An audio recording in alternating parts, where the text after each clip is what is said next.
क्या आप भी एक ऐसे व्यापारी हैं जो अपने बिजनेस के अंदर कई बार कई सारी अपॉर्चुनिटीज को मिस कर जाते हैं? आप एक ऐसे व्यापारी हैं जिनको लगता है कि मैं अपने बिजनेस को गलत डायरेक्शन में ले जा चुका हूं, या आपको ऐसा लगता है कि आपकी मैन पावर या आपका बिजनेस जिस डायरेक्शन में जाना चाहिए वो डायरेक्शन छूट चुका है? अगर ये सारी प्रॉब्लम्स आपके बिजनेस में आ रही है तो इसका मतलब आपके बिजनेस में एग्जीक्यूशन की प्रॉब्लम है।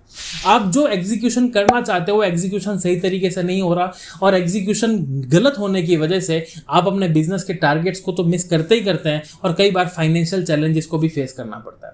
नमस्कार, मेरा नाम है पूरन सिंह और आप सभी का स्वागत है scale up with Puran YouTube channel पे। आज की इस वीडियो के अंदर हम एग्जीक्यूशन की ताकत को समझेंगे। हम समझेंगे कि कैसे आप अपने बिजनेस के अंदर एग्जीक्यूशन करके नेक्स्ट लेवल की ग्रोथ पे जा सकते हो। आज आप जितने भी बड़े बड़े बिजनेस कोलोग्नोमेट्स को देखते हो, आपने फेसबुक को देखा, इतने सारे प्रोजेक्ट्स को करती है, सोशल मीडिया भी चला रहा है, अभी आर्टिफिशियल इंटेलिजेंस में आ गया है, मशीन लर्निंग में आ गया है, धीरे धीरे वो AR और VR एक्सपीरियंसेस में भी आने वाले हैं। तो फेसबुक कंपनी इतनी बड़ी क्यों बन पाई है? क्योंकि नए नए प्रोजेक्ट्स लेके आती रहती है और एग्जीक्यूशन में स्पीड में बढ़ती रहती है। सिमिलरली गूगल को आप देख लो, इतने सारे प्रोजेक्ट्स हैं, माइक्रोसॉफ्ट के इतने सारे प्रोजेक्ट्स हैं, एप्पल के इतने सारे प्रोजेक्ट हैं। हमारे भारतीय बिजनेस में देखोगे तो आज अंबानी जी के इतने सारे बिजनेसेस हो गए, अडानी जी भी इतने सारे बिजनेसेस में एक्सपेंड कर रहे हैं, टाटा ग्रुप का इतना सारा बिजनेस हो गया, बजाज का इतना बड़ा बिजनेस हो गया।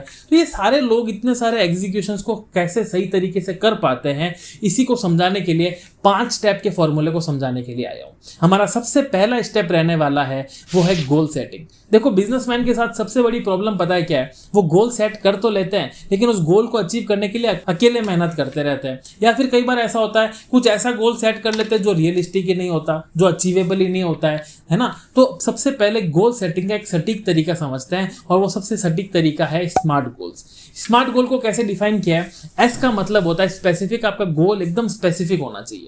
एम का मतलब हो गया मेजरेबल, जिसको आप मेजर कर सको, नाप सको, जिसकी प्रोग्रेस को आप दे सको। ए मतलब हो गया अचीवेबल, जिसको आप कुछ समय में अचीव कर सको। ऐसा ना हो कि आपने बहुत बड़ा ऐसा गोल ले लिया जो अचीव ही नहीं हो पा रहा है। उसके बाद में आर यानी कि रियलिस्टिक, ऐसा गोल ना हो जो आपने अपनी सीमा से बाहर ले लिया, तो रियलिस्टिक गोल होना चाहिए। और टी यानी कि टाइम बाउंड, जिसके साथ में आप टाइम को सेट करोगे, टाइम फ्रेम को लेके चलोगे। अब इस स्मार्ट गोल का एक सिंपल सा एग्जांपल ले लेते हैं। एक एग्जांपल के माध्यम से आपको समझाता हूं कैसे इसको सेट किया जाता है। मान लेते हैं मैं एक फर्नीचर का व्यापारी हूं, राजस्थान में अपना व्यापार कर रहा हूं और राजस्थान से यूरोप में अपना फर्नीचर एक्सपोर्ट करना चाहता हूं। मेरे लिए बिल्कुल नई जर्नी शुरू होने वाली है। तो अपनी गोल सेटिंग में कैसे करूंगा? सबसे पहले स्पेसिफिक गोल को डिफाइन करूंगा। तो क्या करूंगा? आई विल एक्सपोर्ट माई फर्नीचर, ये हो गया मेरा गोल। अब इसको स्पेसिफिक बनाने का क्या तरीका हुआ? I will export my furniture in USA, in Europe में कंट्री डाल सकता हूं, या फिर ये कर सकता हूं I will export my table, और या फिर ओनली चेयर, या फिर only handicraft item to Europe, US, जो भी मेरी कंट्री रहने वाली। तो स्पेसिफिक मैंने एक टारगेट लिया।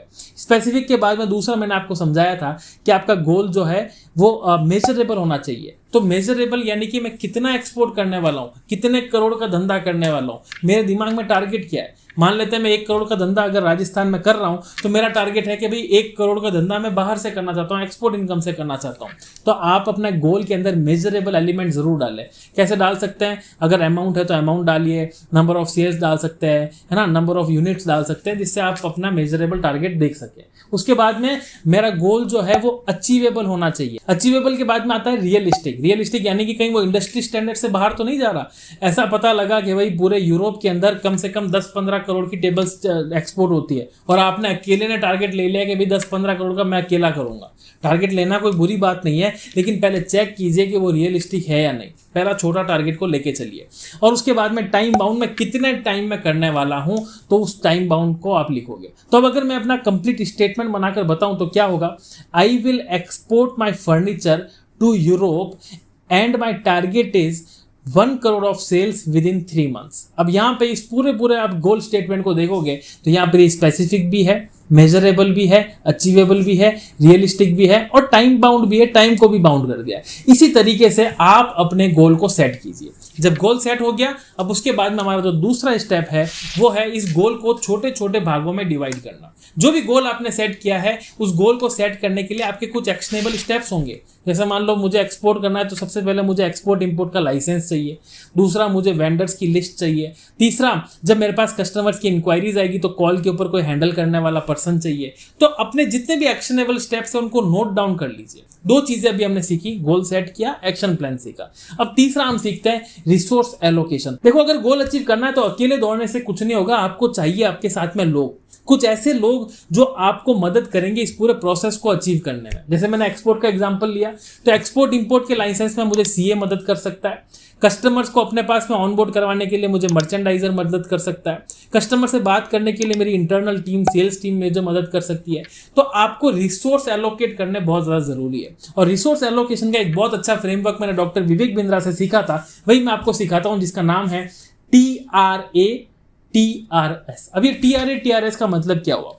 TRATRS का मतलब हुआ, एक हम 6 कॉलम की टेबल बनाएंगे। इस 6 कॉलम की टेबल में सबसे पहले लिखेंगे टास्क, वो कौन सा टास्क होने वाला है जो मैं किसी को देने वाला हूं। उसके बाद में होगा रिस्पॉन्सिबल, उस टास्क का जो की अकाउंट होल्डर है वो कौन है। उसके बाद में होगा एक्शनेबल, उस टास्क को कंप्लीट करने के लिए क्या क्या एक्शंस है। उसके बाद में आता है T यानी कि टाइम बाउंड, वो कब तक कंप्लीट होने वाला है। R यानी कि उसको रिव्यू कौन करेगा, और S यानी कि उसको सपोर्ट कौन करेगा। ये TRATRS का फ्रेमवर्क इतना जबरदस्त है, जब मैंने अपने बिजनेस में इंप्लीमेंट किया तो मुझे बहुत हेल्प मिली। इसको कैसे इंप्लीमेंट करते हैं इसी एग्जांपल से समझते हैं। जैसे मान लेते हैं मुझे एक्सपोर्ट करने के लिए इंपोर्ट एक्सपोर्ट का लाइसेंस चाहिए, तो मेरा टास्क क्या हुआ, इंपोर्ट एक्सपोर्ट लाइसेंस। ठीक है। दूसरा, अब इस टास्क के लिए रिस्पॉन्सिबल कौन है, तो मैंने अपने चार्टर्ड अकाउंटेंट का नाम लिख लिया। मान लेते हैं मेरा चार्टर्ड अकाउंटेंट का नाम है जितेंद्र। उसके बाद में एक्शनेबल्स, अब जितेंद्र जी इस पर्टिकुलर काम को कैसे कंप्लीट करेंगे, वो जितेंद्र जी के एक्शनेबल्स लिख दूंगा। उनको पहले मेरी KYC चाहिएगी, उनको कंपनी के इनकॉर्पोरेशन डॉक्यूमेंट्स चाहिएंगे, उनको मेरा सिग्नेचर चाहिएगा, तो वो मैंने सारा के सारा एक्शनेबल्स लिख दिए। उसके बाद में T यानी कि कब तक वो जितेंद्र जी से मुझे काम चाहिए, तो मान लेते हैं मुझे 1 हफ्ते के अंदर मेरे को ये काम चाहिए, तो मैंने 1 वीक लिख दिया। उसके बाद में हो गया रिव्यूवर, अब इसको रिव्यू कौन करेगा, जितेंद्र जी काम सही कर रहे हैं या नहीं, उसको रिव्यू कौन करेगा, भाई मैं ही रिव्यू करने वाला हूं, तो मैंने अपना नाम लिख लिया, पूरन लिख दिया मैंने वहां पे। और S यानी कि सपोर्टर, मान लो जितेंद्र जी को अगर कुछ प्रॉब्लम आ जाए तो उनको सपोर्ट करने वाला पर्सन कौन होगा, उसका नाम लिख लीजिए। अब देखो, जितेंद्र जी को आपने टास्क तो दे दिया कि भैया मुझे इंपोर्ट एक्सपोर्ट का लाइसेंस चाहिए। अब पता पड़ा जितेंद्र जी जैसे इंपोर्ट एक्सपोर्ट के लाइसेंस को काम कंप्लीट करने गए, उनको कहीं पर एरर आ गया, कुछ डॉक्यूमेंट ऐसा हुआ जो फंस गया। अब वो बात कम्युनिकेट करना चाहते हैं, इस कम्युनिकेशन को अगर आपने स्ट्रीमलाइन कर लिया तो आपका काम बहुत हल्का हो जाएगा। बिजनेसमैन, आपको पता है सबसे बड़ी गलती यही करता है, बिजनेस में गैप ही कम्युनिकेशन का आता है। अगर कम्युनिकेशन गैप इरेडिकेट हो गया तो आपके बिजनेस में कस्टमर सर्विस अच्छी हो जाएगी, एग्जीक्यूशन की स्पीड बढ़ जाएगी, सब कुछ आपके बिजनेस में अच्छा चलने लगेगा। तो आप कम्युनिकेशन गैप को कैसे कंप्लीट करते हैं, इसी टेबल के अंदर, इसी TRATRS टेबल के अंदर आपको 3 कॉलम और ऐड करना है। पहला होगा जिसमें आपका जो रिस्पॉन्सिबल होगा वो कमेंट करेगा, दूसरा जिसमें आपका जो रिव्यूअर होगा वो कमेंट करेगा, और तीसरा सपोर्टर होगा वो कमेंट करेगा।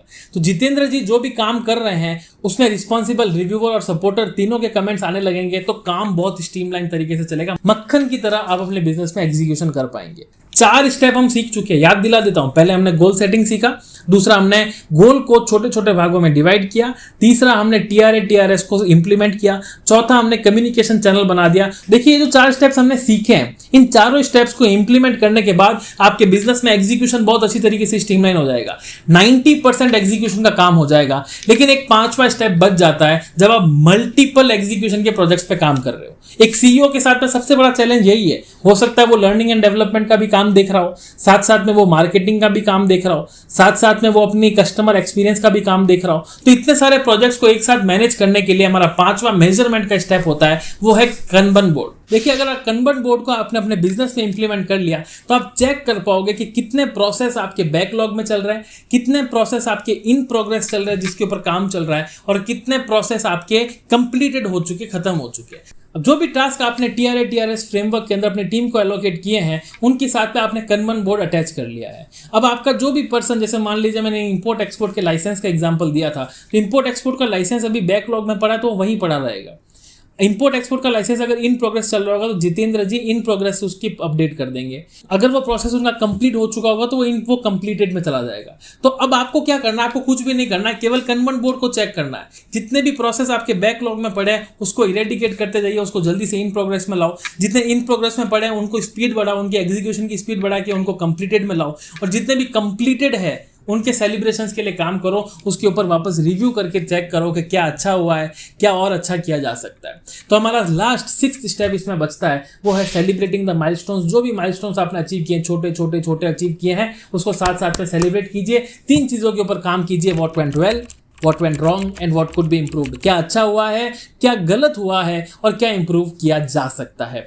ये स्टेप, ये टेक्निक मैंने डॉक्टर विवेक बिंद्रा जी से सीखी और ये सीखने के बाद मुझे अपने बिजनेस में बहुत हेल्प मिली, बहुत कुछ सीखा और मैं आशा करता हूं कि आप भी इस टेक्निक को सीख के, एग्जीक्यूशन को सीख के अपने बिजनेस को नेक्स्ट लेवल पे ले जा पाएंगे। इसी प्रकार के वीडियोस को देखने के लिए मेरा प्रोत्साहन बढ़ाते रहिए, चैनल को सब्सक्राइब जरूर कर दिया होगा।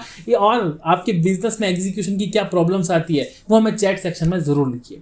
अगर आप अपने बिजनेस को यहां से नेक्स्ट लेवल पे ले जाना चाहते हैं, एग्जीक्यूशन के किंग बनना चाहते हैं, अपने बिजनेस में मल्टीपल प्रोजेक्ट्स को स्ट्रीमलाइन करके टेक्नोलॉजी को लाना चाहते हैं, तो हमारे बिजनेस परफॉर्मेंस एनालिसिस को जरूर अटेंड कीजिए। ये बिजनेस परफॉर्मेंस एनालिसिस में मैं आपके बिजनेस के 6 पैरामीटर्स के ऊपर आपके साथ में बात करता हूं, आपके बिजनेस की कमियों के बारे में आपको बताता हूं और फिर कैसे इसमें 4 चांद लगेंगे, इसके ऊपर आपकी मेरे साथ में कंसल्टिंग कॉल होती है। कैसे बुक होगी ये कंसल्टिंग कॉल? जल्दी से डिस्क्रिप्शन में जाइए, लिंक पे क्लिक कीजिए। फिर मिलेंगे और किसी नए टॉपिक के साथ, तब तक के लिए धन्यवाद। जय हिंद।